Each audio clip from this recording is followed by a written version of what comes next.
আমরা ইংল্যান্ডের সাথে ভালো একটা স্কোরে জিতবো এবং আমাদের ফাইনালে যে প্রতিপক্ষই আসুক না কেন আমরা তাদেরকে শক্ত হাতে দমন করব।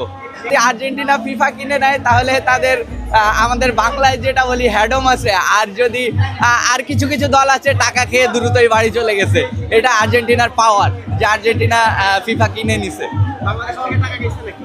অবশ্যই যখন আর্জেন্টিনা এই যে ইকুয়ালাইজ হলো, 1-1 সমতায় ফিরলো, তখন সবাই বিকাশে টাকা দিছি, এরপরে বাকিটা রেফারি দেখছে। আমরা চাই রেফারি আমাদের জন্য আরো করুক। ব্রাজিল সাপোর্টারদের উদ্দেশ্যে এটাই বলবো, ওরা হচ্ছে একদম গর্ত থেকে বের হয়, এসে একটু লাফালাফি করে, আবার ঘাটের মাল ঘাটে ফিরে যায়, অর্থাৎ গর্তেই ওদের জায়গা। মনে হচ্ছে না যে বিশ্বকাপ শেষ হওয়ার আগে আর বাহিরে এসে পুনর্বাসন করতে পারবে। ব্রাজিল সমর্থকরা বলছে যে তারা দুর্নীতি করে আজকেও ম্যাচও দিচ্ছে, এটা নিয়ে কি বলবেন? আসলে আপনি দেখবেন যে এটা আপনি মানে কি বলবো, তারাই কথা বলে, তারা গুপ্তরা এই কথা বলে, মানে যাদের আকল আছে তারাই কথা বলে।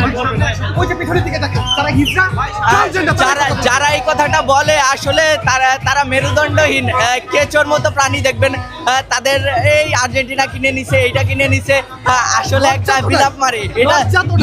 এটা লজ্জা মানে এটা প্রকাশ করার মতো না। কলঙ্ক কি দিয়ে থাকবো, এখন তো কোনো কিছু বলার নাই তো, তাদের কলঙ্ক কি দিয়ে থাকবে।